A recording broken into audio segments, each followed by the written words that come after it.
Malapit lang din yan sa flower shop kaya hindi na naging problema. Tumigil kami sa isang simpleng bahay hanggang second floor lang yon, gawa sa matibay na pawid. Lumapit ako ron at binuksan ng gate. Ma, nasan po kayo? Sa kusina anak, nagluluto. Punta sana akong shop mo para ihatid tong merienda mo. Si mama talaga, tinatrato pa rin akong parang baby, ang laki-laki ko na. Napatingin ako kay Juliet na nakayoko at parang malungkot. May problema ba, Juliet? Mabilis umaling si Juliet at gumiti. Ma, mamaya na yan, may bisita ako. Oo na, tapos na to. Nginitian ko si Juliet at pinaupo sa maliit na couch. Narinig kong yabag ni mama papalapit sa amin. Sinalubong ko si mama, kinuhang hawak niyang plato na may merienda at nagmano. Nagtaka ako na makitang nakatitig si mama sa likod ko kung saan nakaupo si Juliet at parang gulat na gulat. Mommy? Napakurap ako nung sambitin niyo ni Juliet habang nakatingin kay mama. Anong sabi niya? Ano nangyayari? Mabilis na tumayo si Juliet habang tumutulo ang luha, patakbong lumapit kay mama para yakapin to. Para tong na-estatwa sa kinitatayuan ko. Hindi ko na rin napigilan pa ang pagtulo ng luha. Mommy, ang tagal kitang hinanap. Sa wakas nakita na rin kita. Miss na kita. Wika na Juliet na humihikbi. Napatabon ako sa bibig. Kahit wala pang kumpirmasyon, alam ko na ang nangyayari. Bumitaw sila sa isa't isa at may dinukot si Juliet sa kanyang bulsa. Nilahad niyang isang larawan. Naroon si Mommy katabi ang daddy ni Juliet at may dalawang batang babae silang karga. Lalo ko napahikbi. Si Juliet at ako ang batang naroon. I always kept this, Mom. Nagbabaka sakali din akong mahanap kayo. Juliet sobbed. Napatingin sa akin si Mama. He held my hand tightly. Cassandra, sorry kung ngayon ko lang sinabi sa ito. Gusto ko pa kasing siguraduhin na si Mommy ang kasama mo. Lumapit ako kay Juliet at mahigpit na yumakap dito.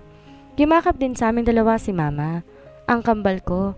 Salamat at nagkasamaan ulit tayo. Umiiyak na ring usal ni Mama. Masaya ako nakita ko kayong kambal na magkasama, Cassandra anak. Pagpasensya mo nanay kung hindi ko sinabi sa'yo may kambal ka. Ngumiti ako kay Mama at saka hinawakan ng kamay nito. Wala po yun, Ma. Ang mahalaga nagkita-kita po tayo.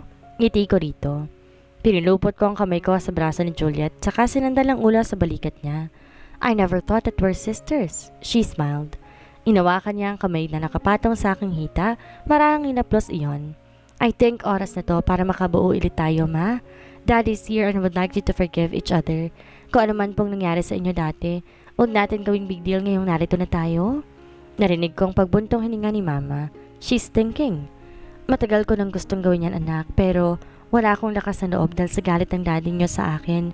Pero ngayong narito na kayo ng kambal, gagawin kong lahat magkaayos lang kami ng daddy ninyo. Kahit walang kasiguraduhang mapapatawad niya ako. Nagkatinginan kami ni Juliet saka sabay na napangiti. Being the substitute wife of Charles is not that bad, huh? Because of that, I got to know my twin and my real dad. Finally, I will now have a complete family. 4 years later. No, masyado masakit sa mata ang color ni your green na gown. Ako na nga pipili. I laughed when I saw my twin's wrinkled forehead. Hinawi niya ako bago lagpasan para makapunta sa malaking walk-in closet. Nakaupo ako sa kama habang naghihintay na lumabas si Juliet. Mommy! I saw my 4-year-old nephew running towards me. Nagulat pa ako nung yakapin na ako nito sa bewang na mahigpit. Bigla tuloy akong natawa. She thought I'm her mommy. Palagi nilang nangyayari to. Yes, baby boy. Sino nang aaway sa'yo, I held his small face. He's so cute. Siguradong magiging habulin ng babae paglaki. Daddy does not want to play with me. He said he's busy. He's always busy. Daddy does not want to go. I laughed again. Aliw na aliw talaga ako dito sa pamangkin ko. Hoy, Cassandra. Inaagaw mo na naman ang anak ko. Lumabas mula sa walk-in closet si Juliet na may bitbit na 3 gown, tsaka nilagay ito sa gilid ko. She wants to help me choose my own gown, and I will be wearing in my ma's birthday tomorrow. Hey! Lumapit siya sa akin ng kusa, no? I rolled my eyes at her. Baby boy, I am now your real mother. Do not listen to your tita. Nalipat naman ang tingin sa akin ng pamangkin ko, then sa mommy niya. Halatang nalilito ko sino ba talaga sa aming dalawa. I looked at Juliet who was now crossed arms glaring at me. Baby. Juliet's word was cut off. Daddy, who's my mommy? Sigaw ng pamangkin ko habang patakbong lumalabas ng kwarto. Tuluyan na akong tumawa. Ang saya talagang pagtripan na mag-ina. Stop laughing, Cassandra. You're pissing me off. Lumakas na naman ang tawa ko. Di talaga ako magsasawang asarin sa Juliet. Ang daling maasar eh. Kapag ikaw nagkaanak din, tandaan mo to, Cassandra. Gagawin ko rin sa yung ginagawa mo sa akin. I bit my lip to hide my smile. Oo na, sorry na, Twinnie. Help me na to choose gown, please. I walked near her and hugged her waist. She rolled her eyes at me. Ang galing mo talagang maglambing sa akin, no? Pero sa'yo walang lumalambing. I glared at her. Siya naman ngayon ang may ganang tawanan ako. Kailan ka kasi magjojowa? Pustahan, makakadalawang anak na ako, wala ka pa ring jowa. She laughed again. Bumitaw ako sa kanya at padabog na umupo sa gilid ng kama. Huwag ka nga mamroblema sa love life ko, kainis to. She laughed so hard. Inabot ulit kami ng 1 oras sa pamamili ng gown. Hindi kasi mawawala ang pang-asar namin sa isa't isa. It's been 4 years and yeah, still single. Nagkaroon naman niligaw pero walang sinagot ni isa. I don't know pero may hinahanap-hanap kasi ako eh. And I don't even have an idea what I'm looking for. I just felt that I'm missing something. My sister Layla is already 2nd year college, taking up engineering. Well, I heard he has a girlfriend. Sana all. Juliet married Jacob 4 years ago. That's why they had Blue Moon, my cute nephew. Sana all. Si Chloe naman happily engaged with his boyfriend for 5 years. Next year ang kasal ni Madam Chloe. Sana lahat. At si paring Dominic naman balita ko heartbroken. Nabasted ang liligawan niya. Kami lang yata ni Dominic ang may kaparehong kapalaran. Magiging single hanggang dulo. Natawa ulit ako sa naisip. Hoy Cassandra, ba't ka tumatawa dyan mag-isa? Natuyuan ka ba sa utak o sadyang tagtuyot ka lang at nag-i-imagine ka dyan? Binato ko si Juliet na magazine na nasa lap ko. Napasimangot ako na marinig ang tawa ni Jacob at Layla na kumakain. Halatang narinig ang sinabi ni Juliet. Hoy ka rin Juliet, ang bunganga mo talaga. Kita mo nang narito si Layla marinig ang sinasabi mo. Irap ko sa kanya. For your information, my dry kambal, mas masagana pa ang sex life niyang si Layla kaysa sa'yo. She laughed. Tumawa rin si Jacob sa narinig. Si Laylay napapakamot na lang sa ulo. Di ko na pinansin ang pang-aasar nila. May stress lang ako. Nag-hire ako na makeup artist, si Mama, para mag-makeup sa amin ni Juliet. Papa's birthday celebration will be held in a 5-star hotel. Maraming inimbitang bisita na ang mga business partners ng kumpanya.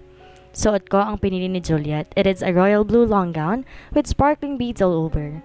Sumaside ang likod sa sahig, sa harap naman may kurba, kaya magiging maayos ang paglalakad ko. It perfectly hugged my curve, lower neckline that showed my collarbone and cleavage, and it's backless.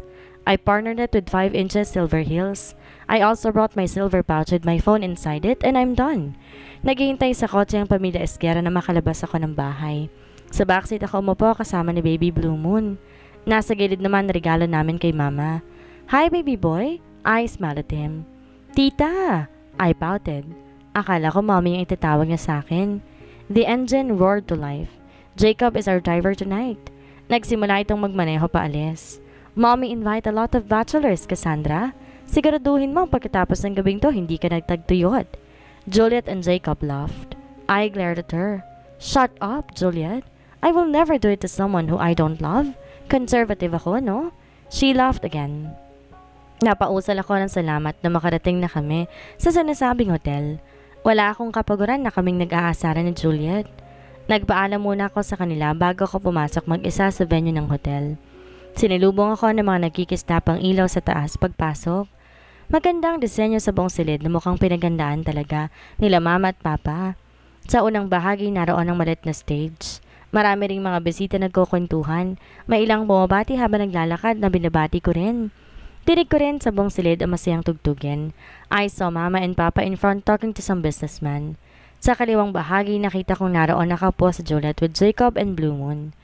Nakaupo rin doon si Chloe and her fiancé. Layla and a girl at ang seryosong si Dominic na tila pinagsakluban ng langit at lupa. Lumapit ako sa peso nila. Dominic, tabi ka nga dyan? Panira ka eh. Halika rito. Aya ko rito habang pilit tinatago ang tawa. Napatingin silang lahat sa akin. Why? Tila naiinis pa nitong sagot. Ikaw lang kasi single dyan eh. I laughed when he raised his right brow. Natawa naman sila dahil sa narinig maliban kay Juliet na nangaasar pang nakatingin sa akin. Nagsalita ang kambal kong single na, tagtuyot pa. Juliet mocked that makes them laugh. I frowned before I sat beside Dominic. He is hiding his smile with a serious eye. Kung hindi ko lang talaga kilala tong si Dominic, baka isipin ko seryoso yun sa buhay. I don't know what makes him change. Dati malakas din namang asar yan, carefree and go with the flow, but now, anyway, it's not my story to tell. Nabaling ang tingin namin sa mag-asawang papalapit. My smile grew wider when I saw Mama and Papa walking near us. Tumayo agad ako. Hi Ma, hi Pa. I kissed them both on the cheek. Mama wore a long golden brown gown na sumasayad sa lupa. She still looked young with her light makeup. Papa is wearing two-piece suit that makes him look like an intimidating businessman. I smiled proudly. They're both looking good. Happy birthday, Ma. I miss you too. I gave Mama a long and tight hug. We just saw each other yesterday. You missed me already? My hug tightened. Of course, that's how much I love you, Ma. Lambing ko sa kanya. I heard my father's side, kaya't napatingin ako sa kanya. I'm jealous. Mama mo lang niyayakap mo. I laughed before I gave him a tight hug. I missed you too, Pa. He hugged me in return.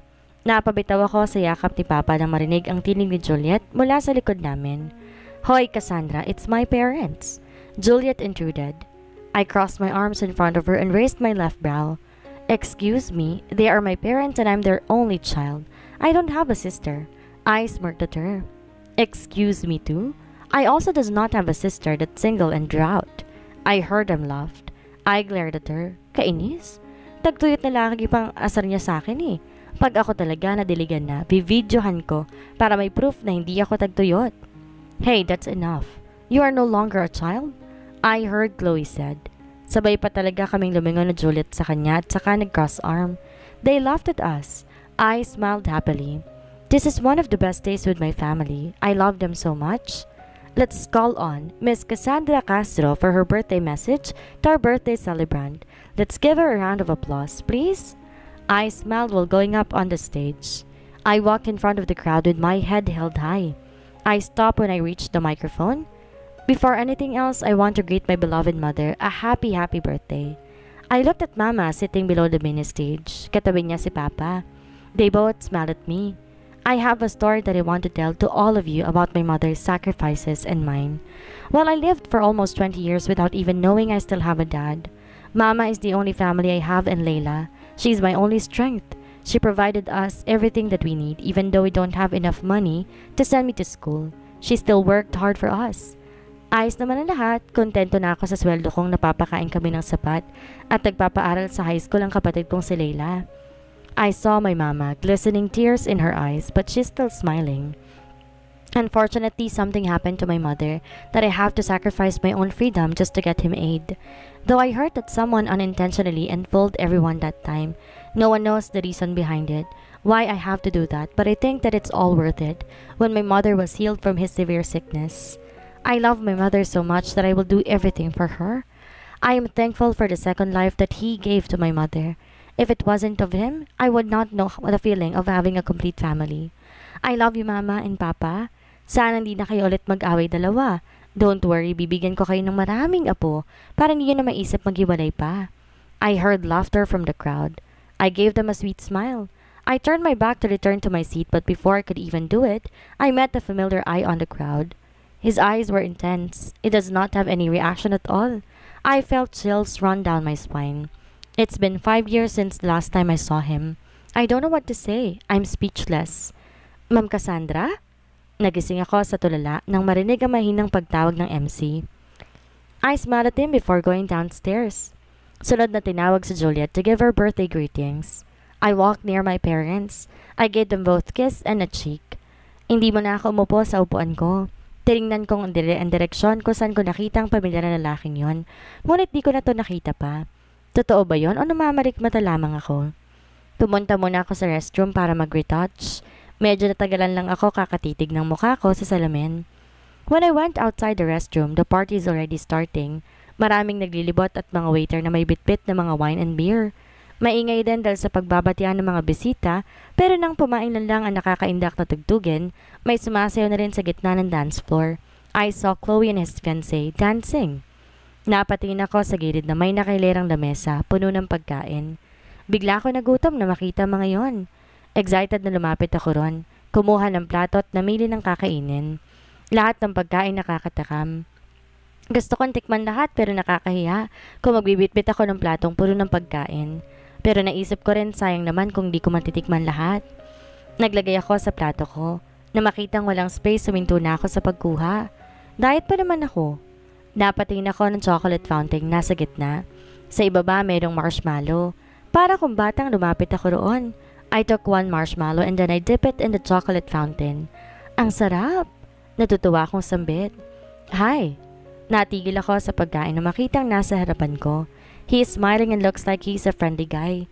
Gwapong-gwapo sa suot na dark blue suit and slacks. Well-built body and blue eyes. Oh, hi! My eyes twinkled. Is that yours? Nakatingin to sa hawak kong platong punong-puno ng pagkain. Ah, no! I laughed before putting the plate on the table. Gusto kong umiyak. Masarap sanang kumain ngayon kung di lang ako nilapitan ng lalaking to eh. Anyway, I'm Soren Jones from Jones Company. Nilahad ang kamay sa harap at tinawakan ko yon at nakipag-shake hands. You are Cassandra Castro, one of the twins of the Castro Company? Oh, right. Binitawan ko na ang kamay niya. Natigilan kami ng pumailanla ng isang mabining musika. Maraming magpartners ang pumunta sa dance floor. Nagtaka akong nilahad mo rin ni Soren ang kamay niya sa harapan ko. May I have this dance? I smiled. Isang beses lang naman kaya tinanggap ko ng kamay niya. Magkahawak kaming pumunta sa gitna ng dance floor. He put my hands on his shoulder and he placed his hands on my waist. We danced to the sweet music. You're beautiful. I smiled. Thank you. Natapos ang sayaw, nakatingin lang kami sa isa't isa. His eyes are beautiful too. I cannot stop looking at it. Isang nakakaindak na musika ang ulit pumailan lang, kaya umalis na kami sa dance floor. Natigil siya sa pagsasalita nang tumunog ang cellphone na nasa bulsa. I will just answer this. Tumayo to at umalis na. Napatingin ako sa waiter nang dumaan to. Humingi ako ng beer na binigay naman din niya kaagad.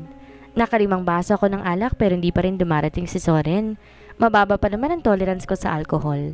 Madali akong malasing kaya ayoko talagang umiinom pag may pagtitipon. Tumayo ako at nagdesisyong umuwi na lamang. I felt dizzy when I stand up. Parang lumulutang utak ko kung saan. I fished my phone out but my pouch. I called Juliet. Wala nga pala akong dalang sasakyan. Nakisabay lang ako sa kanila. Kahit nahihilo, pinilit kong hanapin ang contact number ni Juliet. Napasalamat ako na sagutin nito ang tawag. I wanna go home na, Juliet. Where are you? Sigaw ko sa kabilang linya. Kahit pagewang-gewang ang lakad, lumabas pa rin ako para magkarinigan kami. Oh, I forgot you. Kakauwi lang namin. Nakatulog na kasi si Blue Moon. Sabi nito sa kabilang linya. Marahas ako nagbuga ng hangin. Napahawak sa sentido ng pumintig ang ulo ko. Sorry, maghanap ka na lang dyan na maghahatid sa'yo ha. Malay mo ngayong gabi ka madiligan. I heard her evil laugh before I ended the call. Sasakit lang ulo ko lalo eh. Tanga ko rin kasi no. Alam nang madaling malasing uminom pa rin. I called mom. Nasa hotel room daw sila. Sunod kong tinawagan si Leila, hindi naman sumasagot. Si Chloe nasa dance floor kasama ng fiancé niya. Bigla ko nahiya magpahatid dahil nagsasaya pa sila eh. Kaya ang pag-asa ko na lang si Dominic. Hi Dominic, ihatid mo ko sa bahay, please? I'm busy. Gotta go. And he ended the call. Nagpapadyak ako ng paa. Ang malas ko yata ngayon. Tumalikod ako para muling bumalik sa loob at baka makakita ako ng kakilala ko. Magpapahatid na lang ako. Sakto naman paglingon ko, nabangga ako sa matigas na bagay. Kumirot tuloy yung ulo ko. Look where you're going. Narinig ko pang sigaw nito. I smiled sweetly at him. Sorry, kung nga nakasakit eh, sumakit tuloy ulo ko. I laughed while holding my head. Di ko makita ang mukha ng lalaki dahil walang masyadong malabong mata ko. I want to sleep na. I held his chest nang bigla akong mahilo. Drive me home, please. Bahala na kung sino tong kausap ko.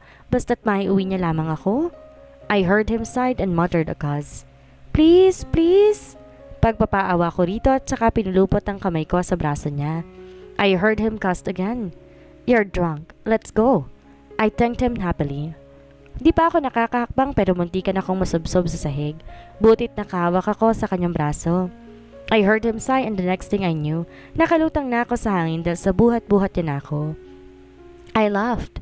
Pilit kong inaninag ang mukha niya pero hindi ko talaga makita ng maayos. Who are you? I asked. I caressed his face with my hand. His face seems familiar. I moved my head closer to his neck. I love your scent. It's so familiar. You smell so good. I sniffed on his neck and I heard him sigh again. Who are you? Balik tanong ko rito. Just someone you left 5 years ago.